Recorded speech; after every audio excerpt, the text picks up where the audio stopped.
Hello dear aspirants, આપ સર્વેનું અમારી YouTube channel game changing સાયકોલોજીમાં હાર્દિક સ્વાગત છે. આજના વિડીયોમાં આપણે પ્રોબેશન ઓફિસર, ચીફ ઓફિસર તેમજ અન્ય કેટલીક સરકારી પરીક્ષાઓ માટે સમાજ કાર્ય એટલે કે સોશિયલ વર્ક સબ્જેક્ટ અગત્યનો છે અને સાથે સાથે જે વિદ્યાર્થીઓ બેચરલ ઇન સોશિયલ વર્ક અને માસ્ટર ઇન સોશિયલ વર્ક સાથે સંકળાયેલા છે તો એમને માટે પણ આ વિડીયોઝ અગત્યના છે અને એ અંતર્ગત આપણે વ્યક્તિગત સમાજકાર્યની પદ્ધતિઓ અને એમાં પણ ખાસ કરીને કાઉન્સેલિંગ માટેના જે અભિગમો છે એ વિશેની વિસ્તૃત ચર્ચા કરી રહ્યા છે. તો અગાઉના વિડીયોઝ તમે જોયા ન હોય તો એ વિશે તમે અગાઉના વિડીયો જોઈ લેશો. અગાઉના વિડીયોમાં આપણે સીબીટી એટલે કે કોગ્નિટિવ બિહેવિયર થેરાપી વિશે, એ શા માટે અગત્યની છે, એના લક્ષણો કયા છે એ અંગેની ચર્ચા કરી હતી. હવે આજના વિડીયોમાં આપણે rational emotive behaviour therapy that is રેપ્ટ, તો એના વિશે ચર્ચા કરીશું. ડૉક્ટર આલ્બર્ટ એલિસ 1913થી 2007 રેશનલ ઇમોટિવ બિહેવિયર થેરાપી એટલે કે રેપ્ટના સ્થાપક છે. તો અગત્યનું છે કે રેપ્ટના સ્થાપક કોણ છે, તો ડૉક્ટર આલ્બર્ટ એલિસ જે છે એ 1913થી લઈને 2007 સુધી એ રેશનલ ઇમોટિવ બિહેવિયર થેરાપી જે છે રેપ્ટ એના સ્થાપક છે. એલિસના મતે મનુષ્ય તર્કસંગત અને અતાર્કિક, સમજુ અને પાગલ છે. તો એ મનુષ્યની કેરેક્ટરિસ્ટિક્સ આપતા કહે છે કે તર્કસંગત એટલે કે કોઈક તર્કની સાથે સંકળાયેલો હોય, કોઈ લોજિકની સાથે સંકળાયેલ હોય એવું થિંકિંગ કરી શકે, અથવા અતાર્કિક એટલે કે બેઝિકલી ઇલોજિકલ અથવા તો સમજુ અને પાગલ, તો એ પ્રકારનો વ્યક્તિ હોઈ શકે. અતાર્કિક વિચાર અથવા અતાર્કિક માન્યતાઓ નકારાત્મક લાગણીઓ અને બિન અસરકારક વર્તનમાં ફાળો આપે છે. હવે જો કોઈ વિચાર જે છે અતાર્કિક છે, એની સાથે કોઈ પ્રકારનું લોજિક કનેક્ટ નથી અને જે અતાર્કિક માન્યતાઓ છે, ખોટી માન્યતાઓ છે, તો એને કારણે શું થશે, નકારાત્મક લાગણીઓ અને બિન અસરકારક વર્તન, જે વર્તન કરવામાં આવે અથવા જે સ્ટેપ્સ લેવામાં આવે, જે બિહેવિયર કરવામાં આવે એ ઇફેક્ટિવ ન હોય એટલે કે બિન અસરકારક વર્તન ક્રિએટ કરવામાં ફાળો આપે છે. તે ઘટનાઓ નથી કે ખરાબ લાગણીઓ પેદા કરે, પરંતુ લોકો ઘટનાઓ વિશે કેવી રીતે વિચારે છે, તો તે અગત્યનું છે. ઓકે, આજે આપણે બેઝિકલી વાત કરીએ, માન્યતા છે, વિચાર છે, એ કોઈ ઘટના નથી, પરંતુ એને આધારે જે ખરાબ લાગણીઓ પેદા થાય છે અને એને લોકો એને આધારે જે તે ઘટના વિશે કેવી રીતે વિચારે છે, તો એ તરફ દોરી જાય છે. જ્યારે લોકોને ભાવનાત્મક સમસ્યાઓ હોય છે ત્યારે તેમના અતાર્કિક વિચારો તરફ તેઓ દોરી જાય છે. હવે આ જે નકારાત્મક લાગણીઓ છે, અતાર્કિક માન્યતાઓ છે, તો એ શું છે કે જ્યારે લોકોને ભાવનાત્મક સમસ્યાઓ હોય એટલે કે ફિલિંગ રિલેટેડ પ્રોબ્લેમ્સ હોય, વધારે પડતું ઇમોશનલ હોવું કે ઇમોશનલ ન હોવું, તો એ રિલેટેડ જે કોઈ પ્રોબ્લેમ્સ હોય તો ત્યારે એમનાથી શું થાય છે, અતાર્કિક એટલે કે કોઈ પણ પ્રકારના લોજિકલ જે થોટ્સ છે એના તરફ, ઇલોજિકલ થોટ્સ છે એની તરફ દોરી જાય છે. મૌખિકીકરણ એટલે કે જો ઓરલી કોઈક વસ્તુ કરવામાં આવે તે, અથવા તો સ્વવાર્તા જે આપણે ઉપજાવી કાઢેલી વાર્તા છે, જે ખામીયુક્ત તર્ક અને ધારણાઓ પર આધારિત છે. તો બેઝિકલી એ શું છે કે એનાથી ખામીયુક્ત તર્ક એટલે કે જે લોજિકલ આપણે લોજિકલી વિચારીએ છીએ એમાં પ્રોબ્લેમ હોય છે, અને જે ધારણાઓ છે, ઓકે, આપણે જે વસ્તુ વિચારીએ છીએ, પ્રેડિક્ટ કરીએ છીએ, તો એની ઉપર આધારિત છે. ત્યારબાદ લોકો પોતાને જે કહે છે તેઓ તે રીતે અનુભવે છે અથવા કાર્ય કરે છે તેનાથી સંબંધિત છે. કોઈ એક ઘટના વિશે બીજી વ્યક્તિ આપણને શું કહે છે, તો એને આધારે આપણે જે કોઈ અનુભવ કરીએ અથવા તો જે કોઈ કાર્ય કરે, તો એને આપણે બેઝિકલી શું કહીએ છીએ કે ખામીયુક્ત રીતે આપણે એને ઓળખીએ છીએ. કોઈ વ્યક્તિ આપણને કહે એ રીતે વસ્તુ થાય અથવા તો એ પ્રમાણેની ઘટના બને એ પોસિબલ નથી.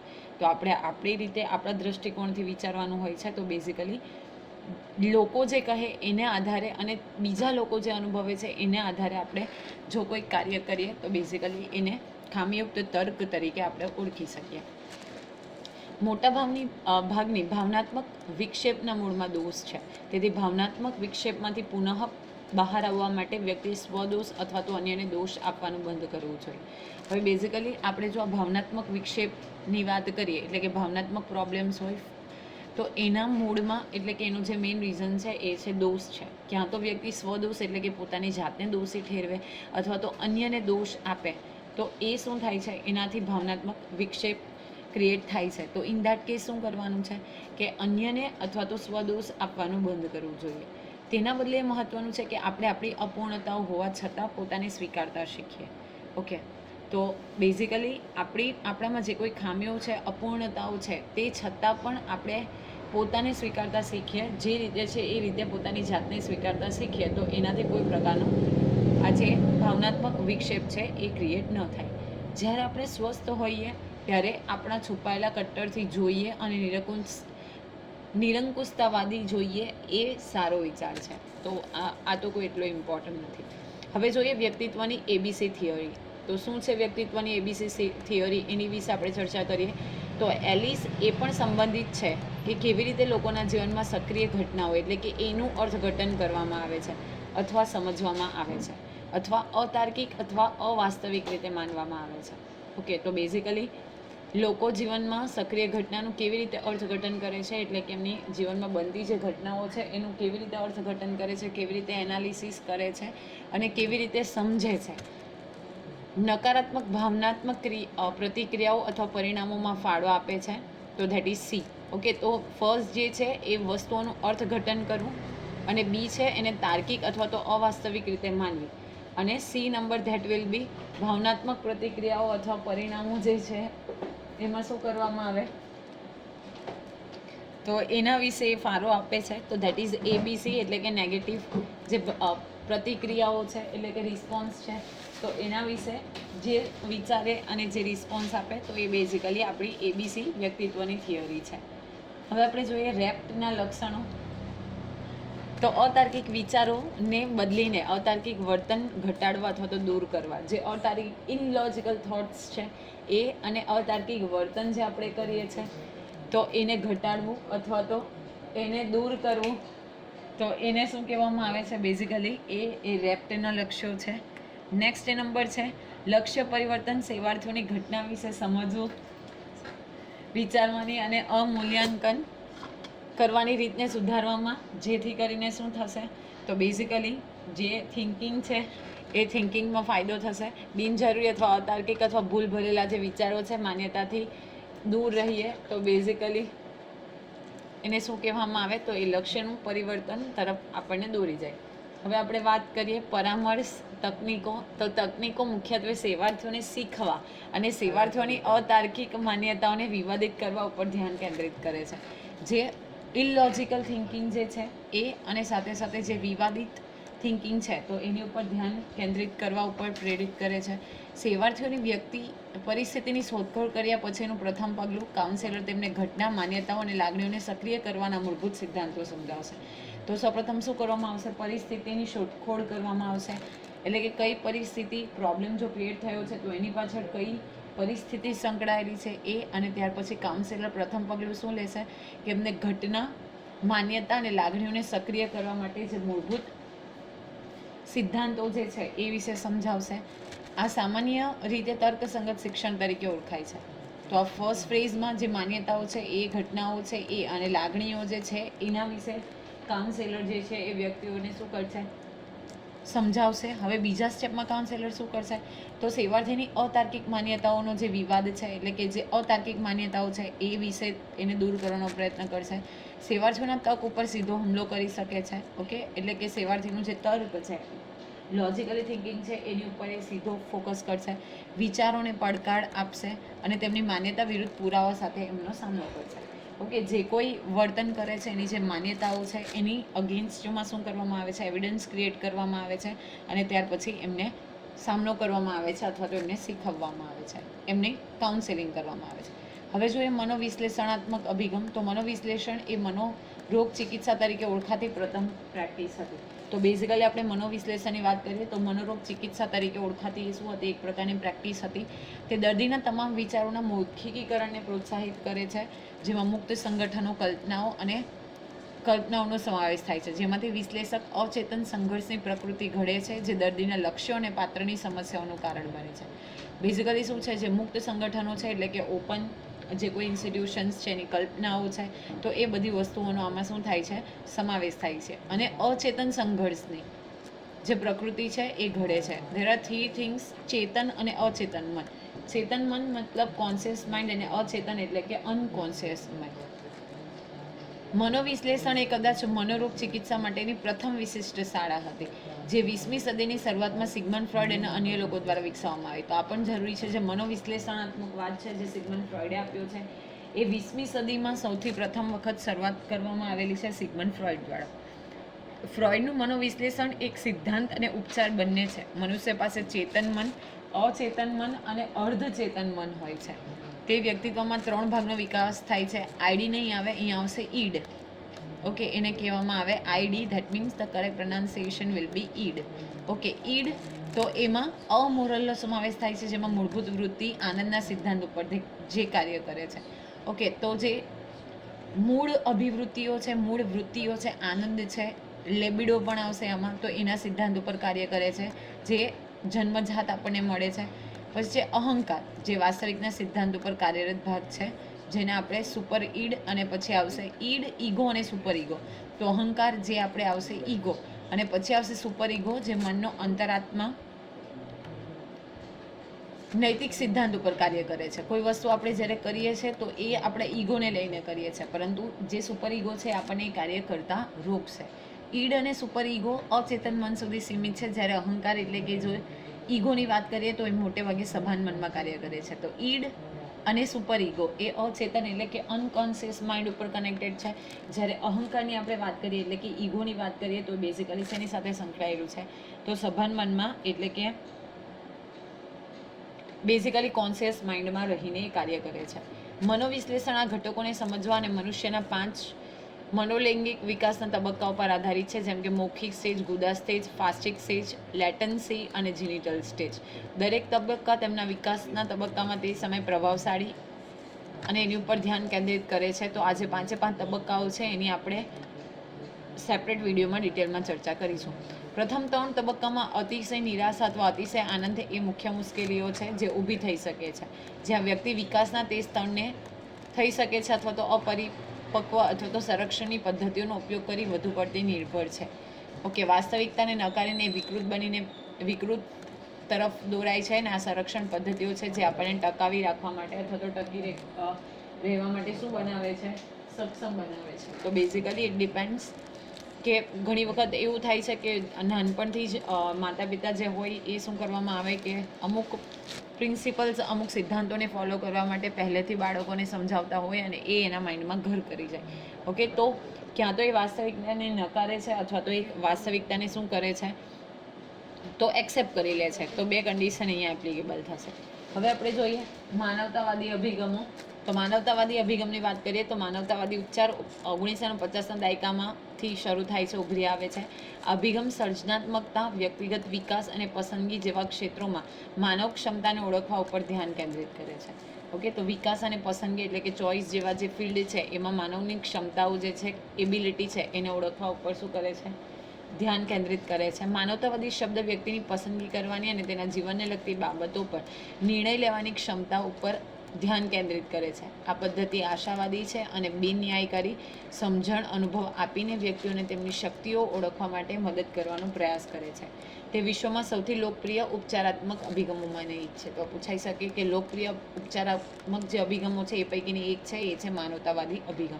ઓકે, તો વ્યક્તિઓની શક્તિઓ જે છે, એની કેપેસિટી છે ઓળખવામાં બેઝિકલી મદદરૂપ થાય છે.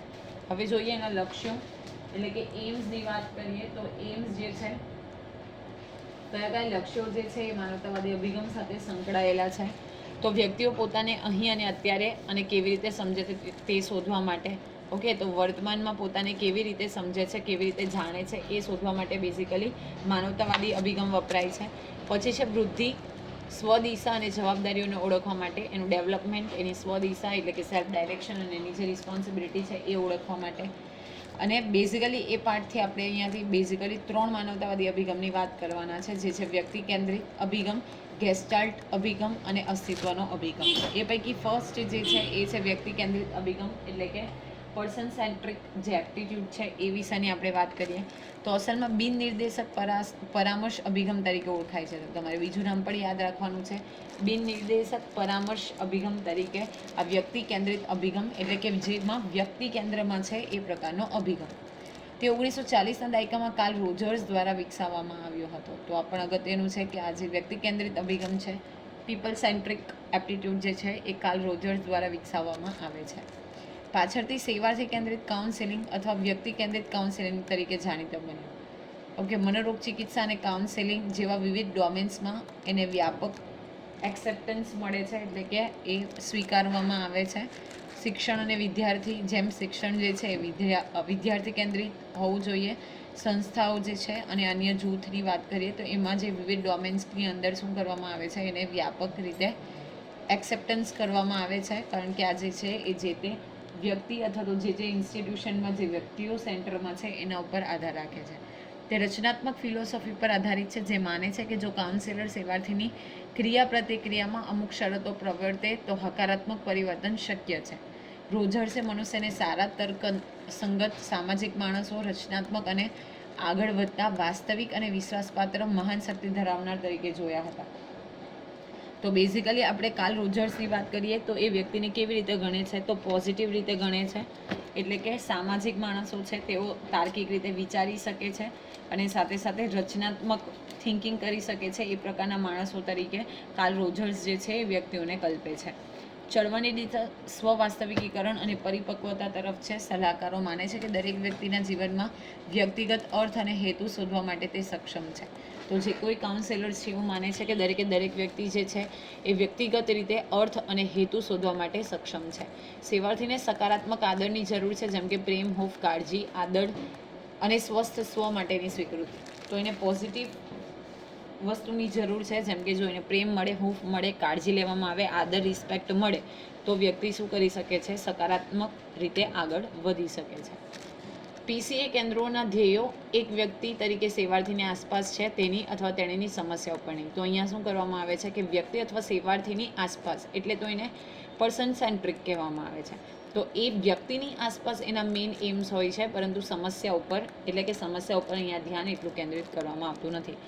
કાઉન્સેલર સેવાર્થી સંબંધ પર ફોકસ છે, જે સહાયક કૌશલ્યનો ઉપયોગ કરવામાં આવે છે.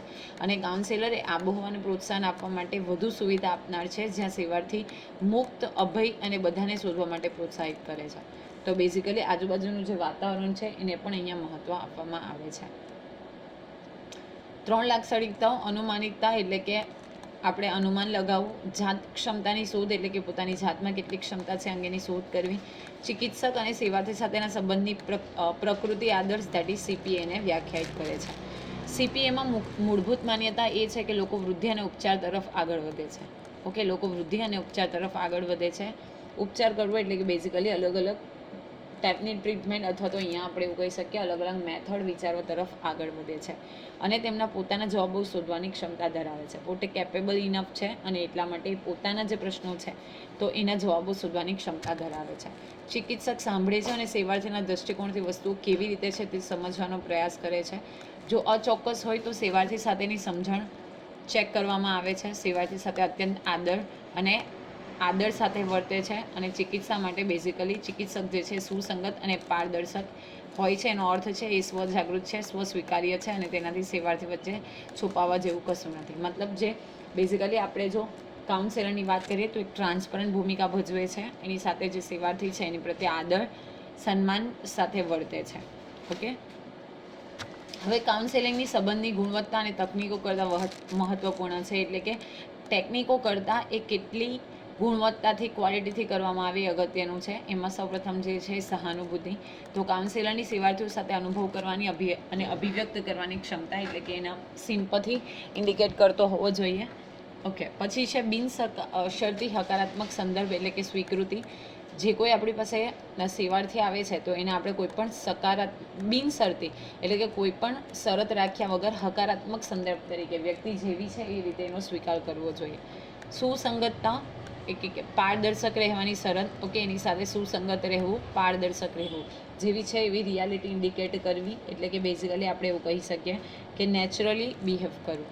કાઉન્સેલર પ્રશ્ન, તપાસ, દોષ, અર્થઘટન, સલાહ, સૂચનો, સજાવટ અને આશ્વાસનથી દૂર રહે છે.